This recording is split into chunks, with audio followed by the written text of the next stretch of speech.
जब सबैजना विदा गर्न लागेपछि भगवान कृष्णले भन्नुहुन्छ, हे महाराज युधिष्ठिर, तपाईका पुत्रलाई अर्थात् छोराहरूलाई मार्नेवाला द्रोणाचार्यका पुत्र अश्वत्थामा हुन् भन्नुभयो। जब अश्वत्थामाले मारेको खबर सुनेपछि तब रिसाएका अर्जुनले भन्नुहुन्छ, हे भगवान कृष्ण, हे द्रौपदी, पीर नमान द्रौपदी, तिमीले पनि पीर नमान। म कृष्ण भगवानलाई साक्षी राखेर प्रतिज्ञा गरेछु, जसले मेरा 5 वटा छोरालाई मारिदिए त्यसलाई पनि तिम्रो अगाडि ल्याएर शिर काटेर मारिदिन्छु। प्रतिज्ञा गर्नुभयो। त भगवान कृष्णले मुसुक्क हाँसेर भन्नुहुन्छ, हे अर्जुन, तिमी छिटो बोल्छौ नि, विचार पुर्याएर बोल्नुपर्छ। हेर त अश्वत्थामाको मृत्यु नै छैन, मार्नै मिल्दैन, किनकि जसको मृत्यु नै छैन भने तिमीले कसरी मार्ने हो? प्रभु त्यसो नभन्नु, मैले बोलिहालेँ, मेरा वचनलाई पुरा गराइदिनुहोस् भनेर भगवान कृष्णलाई अर्जुनले विनती गरेपछि कृष्ण भगवानले रथ चलाउनु भयो। अर्जुन रथमा बसेर अश्वत्थामालाई लगाएर लाग्नुभयो भाग्न लागेका। अश्वत्थामा धेरै टाढा पुगेपछि परमात्मा भगवानको आदेशद्वारा अर्जुनले बाण छोडेर अश्वत्थामालाई ब्रह्मपाशे बाँध्नुभयो। बाँधिएका अश्वत्थामालाई लिएर 5 पाण्डवका अगाडि अर्थात् द्रौपदी महारानीको अगाडि अर्जुनले लिएर आउनुभयो। हातमा तरबार लिएर जब द्रौपदीलाई चित्त बुझाउनका लागि अश्वत्थामालाई काट्न ठिक्क पर्नु भएको थियो अर्जुन, त्यही बेलामा द्रौपदीले हात जोडेर भन्नुहुन्छ, भगवान बिन्ती लाओस्, यदि हजुरले मेरो छोरो मारे बापत अब जो अश्वत्थामालाई मार्दै हुनुहुन्छ, अश्वत्थामा मरेपछि मेरा छोरा उठ्छन् कि उठ्दैनन्? सोध्नुभयो नि त, मरेका छोरा उठ्छन्? उठ्दैनन्। बस यदि मरेका छोरा अब उठ्दैनन् भने मेरा छोरालाई नमार्नुहोस्, किनकि प्रभु छोरा जानु थियो गइहाले, अब अश्वत्थामाका आमालाई रोउन पाइँदैन। तादृशता मतलब आमा त्यस्तै हुनुपर्छ अरे कि म जति मलाई मेरा पुत्रको पीडा छ त्यस्तै पीडा अर्कालाई पनि हुन्छ भनेर जान्नुपर्छ। जसले जान्दैन तब त्यसलाई आमा मान्दैन। जस्ता आमा ती हुन् जसले अर्काको दुःखलाई बुझ्दछ। आनन्द गन्ध भगवानको, राधा कृष्ण भगवानको जय।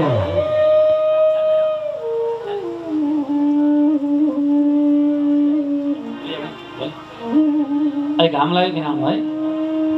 राधा कृष्ण भगवानको तादनीय भक्तजनहरू आमा द्रौपदीले तब अर्जुनलाई रोक्नुभयो। भगवान कृष्णपट्टि फर्केर अर्जुनले भन्नुहुन्छ, परमात्मा भगवान, म के गरौँ त? मैले अश्वत्थामालाई मार्छु भन्ने प्रतिज्ञा गरेको छ। सोध्नुभयो नि त भगवानले भन्नुभयो, हे अर्जुन, जसलाई मार्छु भन्ने तिमीले प्रतिज्ञा गरेका छौ त्यसलाई त मार्नै पर्छ, तर मार्नु मृत्यु मात्र होइन, मार्नु अपमान पनि हो। जो व्यक्ति मानमा छन् भने तिनको अपमान गर्नु र मारिदिनु बराबरी दण्ड हो। हेर्नुहोस्, इज्जतदार व्यक्तिको अपमान गर्नु मृत्यु हो। शास्त्रले यसो भन्छ, कसैको शिर काटिनु एक पटक मृत्यु हुन्छ भने मानमा भएका व्यक्ति अपमानित हुन्छ भने बार बार मृत्यु, होइन? धेरैचोटिको पीडा हुन्छ। त्यसकारण अश्वत्थामालाई मार्नुपर्छ भने देश निकाला गरिदियो भन्नुभयो। पहिलेका जमानामा ब्राह्मणलाई मृत्युदण्ड हुँदैन थियो। मृत्युदण्डको बदला देश निकाला गर्ने चलन हुनाले अहिले 5 पाण्डवले पनि तब अश्वत्थामाको 4 पट्टि कपाल काटेर मतलब शिर मोडेर देश निकाला गर्नुभयो। शिर मोडिया भने मतलब 4 पट्टि कपाल मोडिदिनु भयो। पश्चिमतिर कपाललाई पनि शिर, होइन, शिर भन्छ। बस आदरणीय सतयुतिमा यस कथाबाट के पनि जान्नुहोस् भने 4 पट्टि मोडेपछि पहिले त्योभन्दा ठुलो बेइज्जत दुनियाँमा केही हुँदैन थियो। ब्राह्मणको जनाई काटिएपछि त्योभन्दा ठुलो मृत्यु हुँदैन थियो। तर के गर्ने, अहिलेका जमाना जनाई लाउनै छोडेका बाहुनको के को मृत्यु हुन नारायण नि, बेइज्जतै छैन। हेर्नुहोस्, पहिले जनाई चुडिएपछि जनाई फुक्लियो भने फेरि नुहाई धुवाई गरेर जनाई फेर्थे। अहिले छोराको व्रत बन्द गरे भोलिपल्ट जनाई काट तब किलामा सुरेर हिँड्छ भने त्यो मराको व्रत बन्दाको जनाईको के मतलब भयो र? तादस्ता शास्त्र प्रमाणअनुसार के भन्छ भने ब्राह्मणको जनाई काटियो भने, ब्राह्मणको 4 पट्टि कपाल मोडियो भने त्योभन्दा बेइज्जत दुनियाँमा कसैको हुँदैन थियो। अहिले त जसले 4 पट्टि कपाल काटेर बिचा राख्यो त्यसको इज्जत बढ्न लागेको छ। नारायण देखायो होला नि बाटातिर, 4 पट्टि चाहिँ खौरिया छ, बिचा चाहिँ अलिकति खुसुक्क राखेको छ। नारायण हेर्नुहोस्, अब त सबै 4 पट्टि मोडिया प्रशस्तै पाइन्छ। नारायण ब्राह्मण, क्षेत्री, वैश्य, शूद्र के भन्न परेन, सबैको मोडिया छ। त त्यसरी मिल्दैन जस्ता शास्त्रले भन्छ चारपट्टि कपाल मोड्नु, जनै काटिदिनु, देश निकाला गरिदिनु। त्योभन्दा ठुलो बेइज्जत दुनियाँमा केही थिएन। अश्वत्थामालाई देश निकाला गरियो। जब अश्वत्थामा देशबाट टाढा गए, विचार गरे मलाई पाण्डवले आज देश निकाला गरी कहाँ जालान् भनेर रिसाएका अश्वत्थामाले 5 पाण्डवलाई दण्ड दिनका लागि 5 पाण्डवका कुलमा औताली पार्ने विचार गर्नुभयो। मतलब 5 पाण्डवका छोरा मरिहाले, तब अब 5 पाण्डव पनि बुढा भए। सन्तानको रक्षण भएर ध्यान दृष्टिले हेर्दा 5 पाण्डव मध्ये अर्जुनका छोरा अभिमन्यु थिए। अभिमन्युकी पत्नी उत्तराको गर्भमा 6 महिनाको बालक गर्भमा रहेछन्। त्यही बालक मारेपछि पाण्डवको कुल औताली पर्छ भनेर अहिले अश्वत्थामाले टाढाबाट अस्त्र विद्या प्रहार गर्नुभयो, जसलाई अहिले भेद मन्त्र भन्छन् नि। त्यो अश्वत्थामा अस्त्र प्रहार गर्नुभयो। त्यो मन्त्र गएर अस्तव उत्तराको गर्भको बालकलाई पीडा गयो। जब गर्भको बालक पीडित भएपछि आमालाई गाह्रो भयो, छटपट्टि परिन्। अनि भयमा लडी बुढी गर्दै उत्तरा रुन लागिन्। भय विवल भएर रुन लागे कि तब उत्तराको गति देखेर आमा कुन्ती पनि विलाप गर्न लाग्नुभयो। हे भगवान, एउटा भएको सन्तान गर्भमा थियो, त्यो पनि मर्यो भने मेरा कुलमा उताली पर्नेछ। कृष्ण परमात्मा भगवान बिन्ती लाओस्, मेरा छोरा मेरा कुलको रक्षा गरिदिनुहोस् भनेर रुन लागे कि तब कुन्तीको भावना बुझेर परमात्मा भगवान पनि वायु बेग्लै आउँदै हुनुहुन्छ। आदरणीय श्रोतृवृन्दहरू, जब कुन्ती आफ्नी बुहारीको पीडा देखेर सह्य नभएर तब रुन लाग्नुभयो, त्यही बेलामा भगवान कृष्ण परमात्मा पनि कुन्ती महारानीको सान्निध्य मतलब आफ्नी फुपू दिदीको छेउमा जानुभयो। दिदी किन बोलाइ बक्स्यो? बाबु कृष्ण, तिमीले निगा गर्नाले मेरा भाइ बुहारीले तब बन्धनबाट मुक्त पाए, अथवा कारागारबाट छुटकारा पाए। वसुदेव देवकीलाई तिमीले कारागारबाट मुक्त गरायौ, पापी कंसलाई पनि तिमीले मरायौ। त्यति मात्र होइन, मेरा कुलको रक्षा गर्यौ भगवान कृष्ण। तर आजसम्म तिमीले मेरो पक्षमा बोल्यौ, कर्म पनि गर्यौ, तर मेरा आज कुल नष्ट हुन आँट्यो। लौ र कृष्ण दया गरेर मेरो कुलको रक्षा गर भनेर परमात्मा भगवान कृष्णलाई कुन्ती महारानीले बिन्ती गरेपछि भगवानले पनि आफ्नो सुदर्शन चक्र छोड्नुभयो। परमात्माको चक्र गएर उत्तराको गर्भको बालकलाई रक्षा गर्यो। भगवानले रक्षा गरेका बालक तब सुरक्षित भए। बालकलाई रोग मुक्त भएपछि आमा पनि तब शान्ति पाउनुभयो। जब उत्तरा झपक्क निदाइन्, त्यही बेलामा भगवान कृष्ण परमात्मा 5 पाण्डवका साथमा अर्को दरबारमा जानुभयो। यता उत्तराको गर्भको बालक सुरक्षित हुँदै गए। आदरणीय श्रोतृवृन्दहरू, परमात्मा भगवानको निगाहद्वारा 5 पाण्डवको कुल रक्षा भयो। आनन्द मग्न थिए। दिन प्रतिदिन बित्यो। यता 5 पाण्डवका ज्येष्ठ भएका युधिष्ठिर महाराज राजा पनि बन्नुभयो। 5 पाण्डवमा ज्येष्ठ राजा महाराज युधिष्ठिरले सबै भाइ परिवार इष्टमित्र नातागोता राज्य प्रजालाई मर्यादा पूर्वक राज्य दिनुहुनुभयो, शान्ति दिनुभयो। दिन प्रतिदिन बित्दै गयो। केही कालपछि मतलब 5 पाण्डवकी बुहारी उत्तराका गर्भबाट परमात्मा भगवानले रक्षा गरिएका बालकको जन्म भयो धराधाममा। भगवानले रक्षा गरेका बालक जब धराधाममा जन्मिए, जन्मने बित्तिकै परीक्षा गरेका हुनाले जसको नाम भयो परीक्षित। पहिले पहिले भन्दै लौ लौ बालकले त निदाल गर्यो, दलिन गर्यो भन्दैन थिए। गाउँघरमा दलिन हुन्थ्यो र भन्यो। अब त सहरमा दलिन भएको गर्नु। अब त गाउँमा पनि दलिन सबै भत्किसके नारायण। मतलब पाण्डवका कुलमा आज बालक जन्मने बित्तिकै यताउति परीक्षा गरेका हुनाले बालकको नाम परीक्षित। एउटा कारण। अर्को वेदान्त कारण हो। भगवान परमात्माले परिरक्षित परीक्षित, भगवानले वरिपरि रक्षा गरेर राखेका हुनाले पनि उनको नाम हो परीक्षित। अर्को नाम हो देवरात। देवरात भने मतलब देवताले राहत दिएका हुनाले, रक्षा गरेका हुनाले पनि बालकको नाम 11 दिनको दिन देवरात राख्नुभयो। गुरु धर्मले बालक तिनी परीक्षितको नामाकरण गर्नुभयो। युधिष्ठिर महाराजलाई भन्नुहुन्छ, महाराज युधिष्ठिर तपाईँको नाति साह्रै ज्ञानी छन्, वीर हुन्छन्, पराक्रमी हुन्छन्, महान शक्तिशाली हुन्छन्। कलियुगका बिचमा तपाईँका नाति जस्तो महान शक्तिशाली राजा संसारमा कोही पनि हुँदैनन्। तपाईँका नातिले ठुला ठुला यज्ञ गर्नेछन्। अश्वमेध यज्ञ हुनेछ, राजस्व यज्ञ पनि हुनेछ। ठुला यज्ञले गरिकन सारा धराधामलाई धन्य धन्य बनाउनेछन्। तर महाराज जताततै तपाईँका नातिका गुणै गुण हुनेछ भने एउटा अपगुण पनि हुनेछ भन्नुभयो। सबै राम्रो छ तर एउटा नराम्रो। प्रभु त्यो नराम्रो चाहिँ के होला सोध्नुभयो। महाराज तपाईँका नातिको एउटै नराम्रो अपगुण हुनेछ। तपाईँका नातिले मरेको सर्पका माला लगाएर सिन्धी ऋषिलाई लगाइदिने छन्। ब्राह्मणको हेला गरे बापत तपाईँका नातिले सर्पले डसिएर मर्नुपर्नेछ। जानुहोस् त, सबै राम्रा गुण भएर के काम लाग्यो होइन? धेरै पढ्छन् विद्वान हुन्छन् भनिएको छ तर चाँडै मर्छन् भने के काम लाग्यो? गुण त हो राम्रै थियो तर समस्या पऱ्यो अन्त्यमा सर्पले डसेर मर्छन् रे भनेपछि तब युधिष्ठिर महाराज ढाकको छोडेर रुन लाग्नुभयो। हे भगवान, हे ईश्वर, नाति त दियौ तर त्यति धेरै विद्वान भइकन पनि मेरो नातिले ब्राह्मणको अपहेलना गर्छ र अनि सर्पले डसिएर मर्छ भनेपछि चिन्तित भएका युधिष्ठिर महाराजलाई गुरु धौम्यले भन्नुहुन्छ, महाराज पीर मान्नु पर्दैन, तपाईँको नातिलाई सर्पले डसे पनि मर्नुभन्दा अगाडि भागवतका ज्ञानी बन्ने छन्। जो व्यक्ति भागवत वेत्ता ब्रह्मज्ञानी छ भने उसलाई सर्पले डसे पनि केही आपत्ति हुँदैन।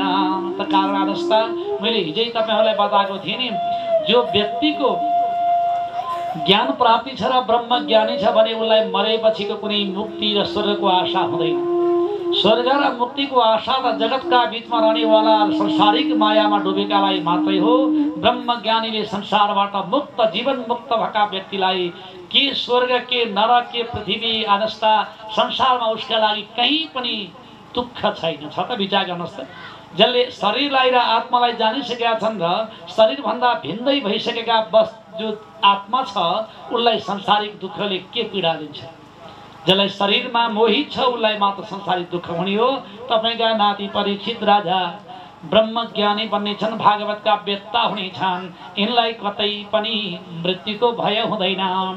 यति सुनेपछि परीक्षित सुखदेव तब यिनी धौम्यका वचन सुनेर युधिष्ठिर महाराज पनि धन्य धन्य बन्नुभयो। दिन प्रतिदिन बित्दै गयो, महाराज पाँच पाण्डवको राज्य पनि चल्दै गयो। एक दिनको युधिष्ठिर महाराजलाई भगवान कृष्णले भन्नुभयो, महाराज युधिष्ठिर, तपाईँको राज्य लक्ष्मी पनि पाइहाल्नुभयो, नाति पनि जन्मिहाल्यो, मेरो माता पिताहरू न्यासिनुभयो होला, अब जानु पर्यो द्वारका भनेर भगवान कृष्णचन्द्रले युधिष्ठिर महाराजलाई सोध्नुभयो, बिन्ती गर्नुभयो नि, अब धेरै वर्ष भइसक्यो यहाँ आएर बसिया, मेरा द्वारका वासीहरू पनि न्यासे होलान्, माता पिता पनि न्यासिनुभयो होला, जान्छु। युधिष्ठिर महाराजले भगवान कृष्णलाई भन्नुभयो, प्रभु हजुरलाई बिदा गर्न सक्दिनँ, म तपाईँलाई म पठाउँदिनँ द्वारका प्रभु, त्यसो होइन, बरु हजुरलाई जान मन छ, बाबा आमाको न्यास लागेको छ भने बरु बाबा आमालाई पनि यतै बोलाउनु पर्ला प्रभु, हस्तिनापुर छोडेर जान पाइन्न। महाराज त्यस्तै मिल्दैन, हजुरको दरबारमा आएर बसी धेरै दिनसम्म सुख दुःख यात्रा गरियो, अब बिदा पाऊँ भनेर कृष्णले जबरजस्ती गरेपछि तब युधिष्ठिर महाराज दिक्क हुनुभयो। त्यही बेलामा तब द्रौपदी महारानी पनि रुन लाग्नुभयो। द्रौपदी र युधिष्ठिर महाराज रुन लागेको देखेर तब युधिष्ठिर महाराजका भाइ भीमसेन आएर के भन्नुभएछ भने, हे दाजै, एक दिन त म भगवानलाई जसोतसो रोक्न सक्छु। धेरै खान पर्ने भीमसेनमा पनि त्यस्तो बुद्धि आएछ एक दिन, हेर्नुहोस् है, धेरै खानेको बुद्धि हुँदैन भन्थे नि। तर युधिष्ठिर महाराजमा तब युधिष्ठिर महाराजले भीमसेनलाई के भन्नुभयो, बाबु तिमीले आजसम्म नभएको अति उत्तम भन्दा पनि उत्तम भलो कुरा गर्यो बाबा, लौ न त्यसो भए कृष्णलाई एक रात मात्रै सँगै राख्न पाए पनि कति आनन्द हुन्थ्यो होला बाबु, लौ न एक रात रोक्नु पर्यो। हुन्छ भने भोलिपल्ट बिहान भगवान कृष्णचन्द्र द्वारका जान तयार हुनुभयो। त्यही बेलामा भीमसेनले एउटा बिरालाको पाठो बोकेर बाटो काटेछ। त मतलब बिरालाले बाटो काटेपछि सायद पर्दैन भन्छन् नि होइन। आज भीमसेनले बिरालाको पाठो बोकेर बाटो काटेपछि युधिष्ठिर महाराजले भन्नुभयो, भगवान कृष्ण भेटिला होस्, आज भीमसेनले बिरालाको पाठो बोकेर बाटो काटे हुनाले सायद परेन प्रभु, एक रात यतै बसौँ। एक रात त भगवान रोकिनु हो, अब भोलिपल्ट रोक्ने के गरी? यता द्रौपदी महारानीलाई पीडा छ। त्यही बेलामा अर्जुनले भन्नुभयो, हे द्रौपदी, एक रात भगवानलाई मैले पनि रोक्न सक्छु भने। त लौ त त्यसो भए हेरौँ। भोलिपल्ट भगवानको शोभायात्रा चलेको थियो। भगवानको यात्रा भएका बेलामा अर्जुन अगाडि आएर भगवान कृष्णलाई भन्नुभयो, कृष्ण कहाँ जान लाया हो? ल हेर्नुहोस्, साइडमा हिँडेका व्यक्तिलाई कहाँ जान लाया भन्यो भने साइड पर्दैन भने है, हिँड्न लागेका व्यक्तिलाई टाढै भन्नुपर्ने। अब अर्जुनको त भगवान कृष्ण साथीलाई प्रभु टाढै लाग्नुभयो, कसले भन्छ र कृष्ण कहाँ जान लायो? ल भगवान कृष्णलाई युधिष्ठिरले भन्नुभयो, भगवान बेदिलाओस्, हजुरको यति राम्रो विदाई यात्रामा अर्जुनले अति ठाडो शब्द बोलेका हुनाले आज पनि सायद छैन प्रभु, यतै बसौँ। 2 दिन बित्यो। तेस्रो दिन भएपछि भगवान कृष्ण परमात्मा ऐपछि भन्दा अलि चाँडै उठेर बाहिर निस्किनु भएको थियो। त्यही बेलामा नकुलाएर बाटोमा हाछ्यौँ गरेछ। नारायण हरि। हेर्नुहोस्, साइत गरेर हिँड्ने बेला अरूले आएर हाछ्यौँ गर्यो भने साइत पर्दैन, आफूलाई हाछ्यौँ आयो भने साइत पर्छ। भगवान कृष्णको गाडी आएर नकुलले हाछ्यौँ गरिदिएपछि भगवान आज यतै बस्न पर्यो। 3 दिन बिते। अब भोलि के गति, भगवानलाई रोक्ने उपाय केही छैन। द्रौपदी दिक्क भएकी थिइन्। त्यही बेलामा द्रौपदीका सुसारे आएर भन्छन्, हे महारानी, हजुरको सङ्गतको कारणले गर्दा भगवानलाई एक दिन त म पनि रोक्न सक्छु। सुन्नुभयो, सङ्गत त्यस्तो हुन्छ। द्रौपदी महारानीको सङ्गतले गर्दा द्रौपदीको सुसारेमा पनि त्यो हिम्मत आयो। उनले भनिन्, भगवानलाई म एक दिन रोक्छु। त द्रौपदीलाई अचम्म लाग्यो, यो सुसारेमा त्यत्रो क्षमता, हेरौँ न त के हुँदो रहेछ। नभन्दै भोलिपल्ट बिहान भगवान कृष्ण उज्यालो भएपछि विघ्न बाधा आउँदो रहेछ। आज चाहिँ चाँडै जानु पर्यो भनेर बिहान तब भन्छौँ नि हामी, उज्यालो हुने बेलामा तब परमात्मा भगवानले कसैलाई नभनिकन सुटुक्क बाहिर निस्किनु भएको थियो। यता द्रौपदीकी सुसारे भने कतिखेर मौका पर्ला भगवानलाई रोक्न भएर बाटो हेरेर बसे कि भगवान तब 5 पाण्डवको आँखा छलेर द्वारका जान लाग्नु भएको थियो। त्यही मौका पारेर तब सुसारेले रित्तो गाली बोकेर पानी लिन गई छ। नारायण। आनन्द गन्ध भगवानको जय हो। आदरणीय श्रोतृवृन्दहरू, हामीले भगवानलाई स्वागत गर्न भएर पशुपतिनाथदेखि भरि घडा ल्याएर देखाएको होइन त भगवानलाई पूर्ण कलश देखाएर स्वागत गर्ने बेलामा अहिले द्रौपदीकी सुसारले रित्तो गाली देखाएपछि तब भगवान कृष्णलाई पछाडि आएर तब युधिष्ठिरले भन्नुभयो, भगवान हामीलाई नभनिकन सुटुका भान लागेका रित्तो गाली देख्यो, साइत पर्दैन। नारायण। ल हेर्नुहोस् त आदरणीय श्रोतृवृन्दहरू, यो कथाबाट के ज्ञान मिल्छ भने भगवानमा समर्पित भएका भक्तले भगवानलाई रोक्न यत्न गर्छन्। त जतिसुकै यत्न गरे पनि समयसँग भगवान पनि चल्नुपर्छ। नस्ता हामीले भन्ठान्छौँ नि आज किन पानी पर्दियो होला। कोही कोहीले तर्क पनि गर्छन् कि यो यज्ञ गरेर पानी परेर पनि भन्ने पाइन्छ। जस्तो हेर्नु, गए साल म एकचोटि त्यो सिन्धुपाल्चोकमा सप्ताह भन्न गएको थिएँ। त्यहाँका कोही कोही भक्त के भन्थे, यहाँ पुराण लाएर पो भुइँचालो गएको पनि भन्ने थिए। हेर्नुहोस्, ल हेर्नुहोस्, किनकि दुनियाँले तर्क गर्ने ठाउँ त धेरै हुन्छ नस्ता, तर किनकि भगवानले पनि प्रकृतिलाई परिवर्तन गर्न मिल्दैन, भगवानले पनि समयलाई परिवर्तन गर्न मिल्दैन, भगवानले पनि व्यक्तिका लागि कल्याण गर्नका हेतु आफ्नो इच्छा अनुसार चल्न मिल्दैन। मिल्छ त विचार गर्नुहोस् त। एकचोटि के भन्छ भने यही भक्तपुरतिर सम्झौँ, भक्तपुरतिर ती धेरै धेरै खेती गर्ने छन्, खेत जुन किसानहरू। त किसान मध्येको एउटा किसान बिहान चाँडै उठेर तरकारी बारीमा पानी लाउन गएछ। हेर्नुहोस्, पानी लाउन जाँदा त्यतिखेरको जमानामा मनहरामा पानी रहेछ क्यारे। अनि उनले गएर खेतका डिला बसेर, हे भगवान, ठुलो पानी पर्दैदेखि मेरो खेतमा पानी लाउन पर्दैन थियो, लौ न यसो पानी पारिदियो भन्दो रहेछ खेत आएको किसान। उसैकै श्रीमतीलाई आज घरमा बिस्कुट सुकाउनु पर्ने रहेछ। हे भगवान, आज दिनभरि घाम लगाइदिएदेखि हुन्थ्यो। नारायण। श्रीमती घरमा बसेर हात जोड्छिन्, दिनभरि घाम लगाइदियो हुन्थ्यो भनेर श्रीमान खेतआडीमा बसेर पानी पर्दियो हुन्थ्यो भन्छन्। बिचरा भगवानले पो के गर्नु। हेर्नुहोस्, भन्नेलाई पो सजिलो छ है। एकचोटि एउटा बटुवा रहेछ कि बटुवा रहेछ, त्यो बाटो हिँड्दै थियो, हिँड्दा हिँड्दै थकाइ लाग्यो, उकालाको सिराना गयो, थपक्क रुखका फेना बसेछ। यसो अडेसो लागेर रुखका टुप्पामा हेर्दा त्यो ठुलो पिपलको बोट रहेछ। पिपलका बोटमा साना साना त्यो पिपलको दाना फल्या देखेछ। अनि के भन्दो रहेछ, हे देउता पनि बुद्धि नभएका, त्यति ठुलो पिपलका बोटमा यति साना साना दाना के फलाएका हुन्। सानो फर्सीका लहरामा बडा बडा फलाउँछन्, त्यति ठुलो पिपलका बोट यति सानो, देउता बुद्धि नभएका भन्दो रहेछ। हेर्नुहोस् है, रुखका बेला बसेर देउतालाई गाली गर्दो रहेछ।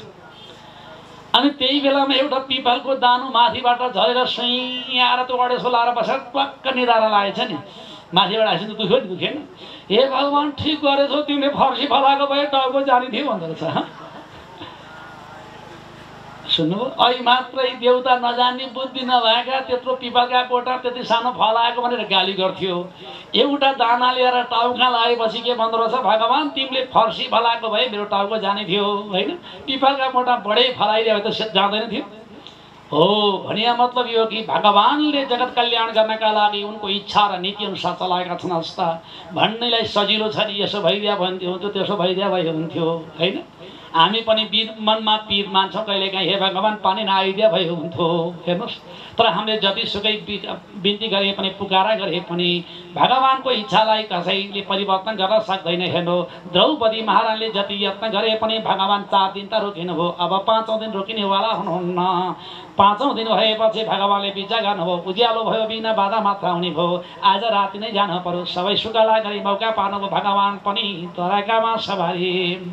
भोलिपल्ट बिहान उज्यालो भयो, भगवान कृष्ण परमात्मालाई देख्न पाइएन। सारा तब हस्तिनापुरवासीहरू साह्रै दिक्क भएका छन्। भगवान बिनाको हस्तिनापुर साह्रै शून्य बनिएछ।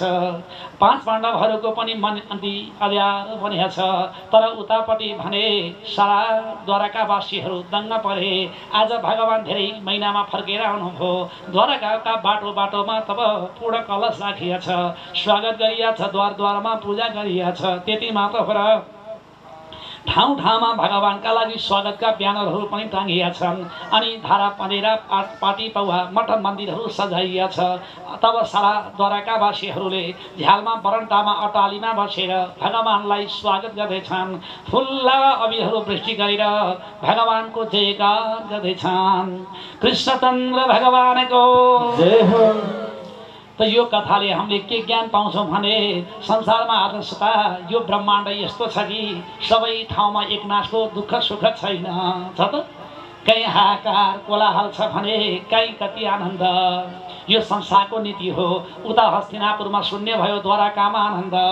द्वारकामा गएर भगवानले माता पितालाई प्रणाम गर्नुभयो, पत्नीहरूको सान्निध्यमा आशीर्वाद दिनुभयो, छोराहरूलाई आशीर्वाद टकाएर मेरा भगवान द्वारकामा आनन्दपूर्वक विराजमान हुनुभयो भने उतापट्टि 5 पाण्डव पनि अब राज्य राजकालको कार्य चलाउँदै गए।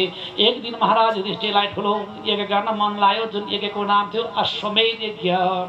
तादस्ता पहिले सत्य त्रेता र द्वापर युगमा अश्वमेध यज्ञ प्रशस्तै हुन्थ्यो। कलियुग आएपछि अश्वमेध यज्ञ गर्ने राजा महाराजाहरू मध्येको एकमात्र राजा हुन् परीक्षित महाराज। तादस्ता राजा परीक्षितले 36 वटा अश्वमेध यज्ञ गर्न भ्याउनुभयो। कति वर्षमा? 200 वर्षभित्रमा। त 200 वर्षभित्रमा राजा परीक्षितले 36 वटा अश्वमेध यज्ञ सम्पन्न गर्नुभयो। तर आदरणीय श्रोतृवृन्दहरू, त्योभन्दा पछि अश्वमेध यज्ञ छैन र सम्भव हुँदैन र गर्नु पनि हुँदैन रे कलियुगमा। किन थाहा छ? क्षमता नै पुग्दैन।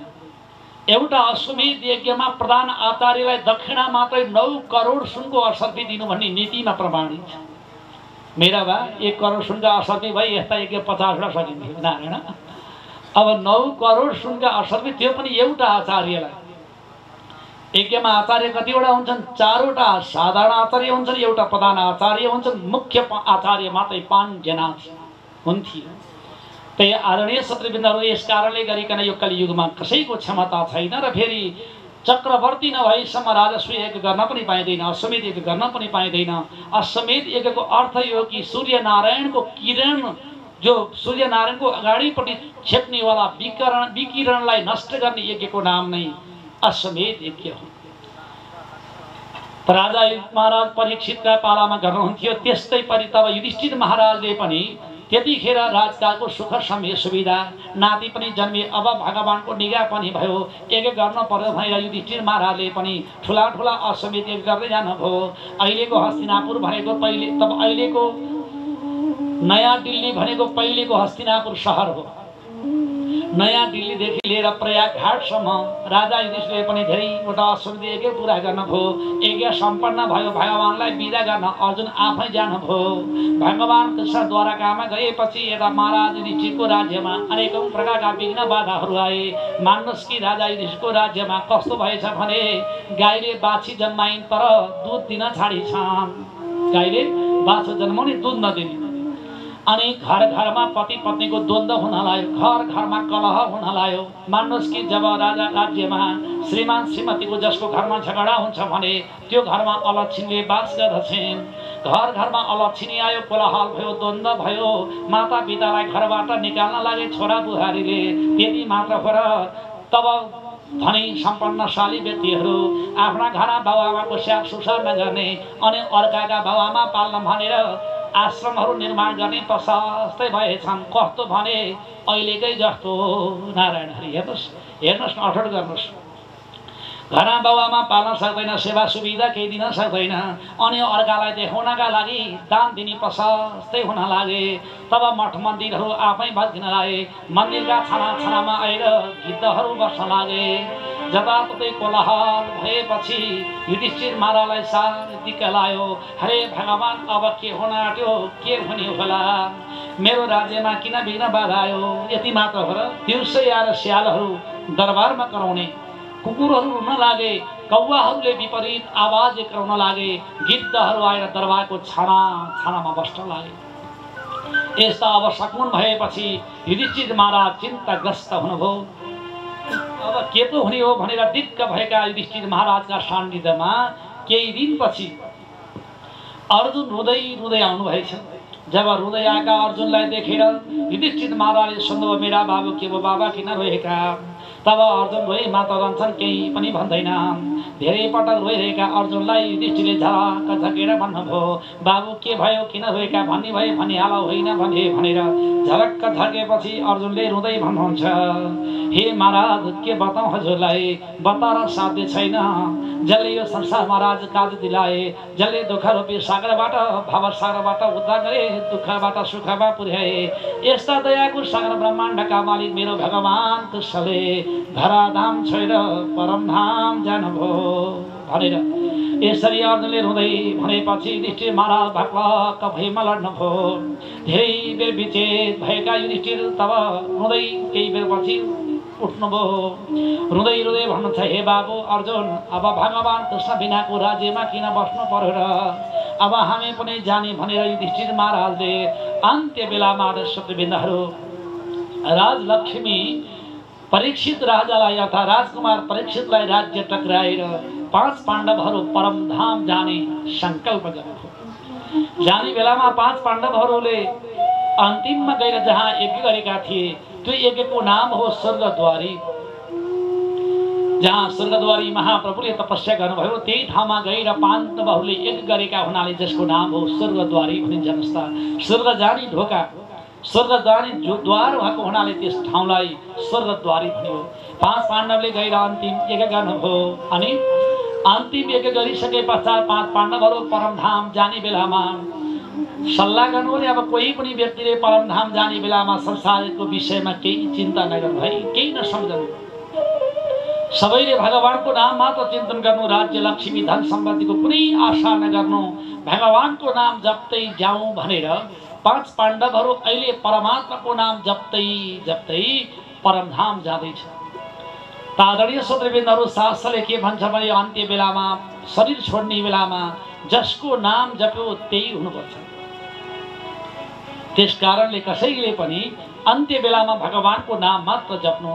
सम्पत्ति कलत्रादि परिवार इष्टमित्र नाता गोता कुल कुटुम्ब जति सम्झियो अनुस्ता जसलाई सम्झना गर्यो त्यसैका कुलमा फेरि पुनर्जन्म लिनुपर्छ। अनि कोहीले भन्नुहोला त्यसो भए मर्ने बेलामा त्यो पल्लाले ठुलो सम्पत्ति ठुलो घर हुनेवाला सम्झेर मर्न पाए त्यसैका घर जन्मिन पाइला कि भनेर आशा गर्नुहोला। अनुसता मर्ने बेला ठुला घरे सम्झेर मर्यो भने त्यही ठुलो घरमा जन्म त हुन्छ, तर कान्छो छोरो भएर होइन कुत्ता बिरालो बनेर। नारायण हरि।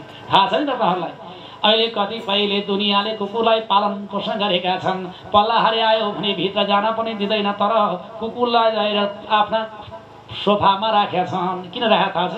ती पूर्वजन्मका तिनका बाबुबाजे बुढाबाजे होला नस्ता, किनकि त्यो घरमा जन्मिनका लागि उनले ठुलो आशा गरेका थिए। आज जन्म लिए त्यसै घरमा आएर सुख सुविधा भोग पनि गरे, तर जति भोग गरे पनि शान्ति कहाँ मिल्छ र? जति राम्रो भए पनि कुत्ता अर्थात् कुकुर नै हो, होइन? गाई हिला बसे पनि गाई त गाई नै हो जस्ता। अनि जतिसुकै सोफामा पाले पनि कुकुरलाई गाई भनेर पूजा गर्न मिल्दैन, मिल्छ? नारायण। शास्त्रले